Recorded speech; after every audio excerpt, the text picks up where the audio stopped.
13-year-old Nina Wims is now home 2 months after being arrested. She spent nearly 2 weeks in a Florida juvenile detention center for a crime she didn't commit. The seventh grader was accused of using Instagram to threaten to kill a teacher and a classmate and bomb their school. Later, evidence showed that Nina was herself a victim of identity theft and bullying. She never sent those threatening messages. But this is a story that is all too familiar. Every year, a disproportionate number of Black Americans are arrested and convicted for crimes that they never committed. And with the rise of policing in schools, children and teens are now susceptible to the well-documented racial biases in our system. Here with me now to dive into the issue is tech and cybersecurity expert Burton Kelso. Burton, let's get right to it. Walk us through exactly what was the 13-year-old accused of? Sending threats to the school as far as causing bodily harm to faculty and students. And the unfortunate thing about this is that this is a trend that's been going on since late last year. There was a trend where students were threatening schools. And of course, in a lot of instances, young kids think that this is a joke, but unfortunately, this could have dire consequences, especially with all the school shootings that we've had in the past years. Right. You know, if you're Black or brown, you know the implications to this. So it's huge. And it could cost you your life. We've seen it happen before.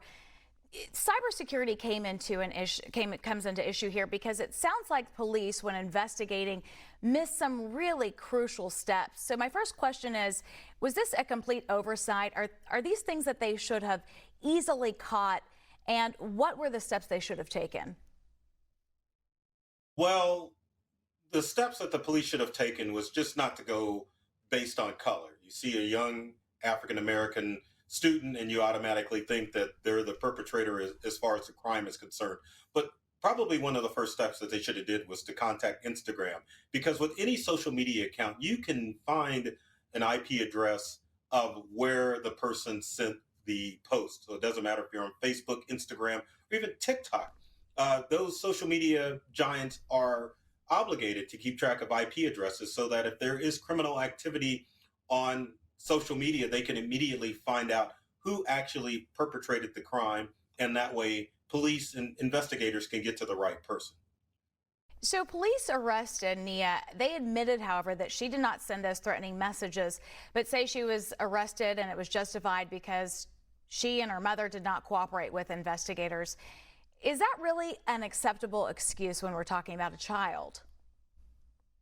Not at all. I mean, yes, kids sometimes do irresponsible things, but at the same time, especially when it comes to social media and how we know how criminals can duplicate accounts, before making an arrest and sending her off to jail, they should have done a little bit more due diligence. And obviously, in this case, she was picked because of the color of her skin, and investigators really should have done a thorough job, because it does not take that much to duplicate or create a fake social media account. And I mean, we've been seeing this for years, so there's really no excuses at all.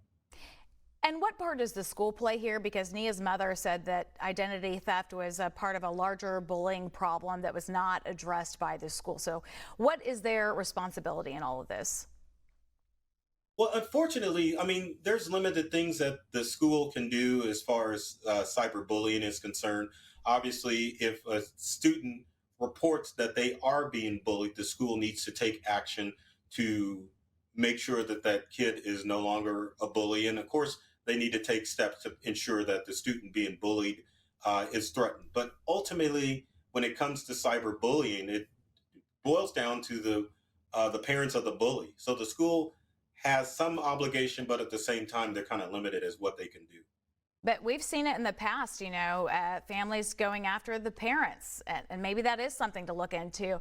But I can't help but wonder, if this was not a Black child, would the same have happened? You know, how does race play a role in a 13-year-old being arrested and spending weeks in juvie? Yeah, that's the question that we're all dealing with nationwide as far as skin color. And I think many of us think that it only occurs in real life, but definitely it occurs online, because I know this isn't part of the story, but I have had to deal with my own cyber bullies as an adult, and ultimately I had to take a restraining order on my own online bully. So it definitely, when it comes to race, works in the real world, and it definitely has a bigger impact in the cyber world, because a lot of times you don't know who the bully is. It could be anyone that you're talking to, or it could be a complete stranger. So I mean, it's a problem that social media platforms really need to deal with, and they need to deal with bullies harshly, banning them from the networks like they had to do with President Trump and other people in government. It needs to happen, and social media needs to take race much more seriously. Well, Burton, thank you so much for, first of all, sharing your personal story with us. I've been there too. Trust me, I've lived it as well. I And for sharing your insight as well. thank you. I appreciate it.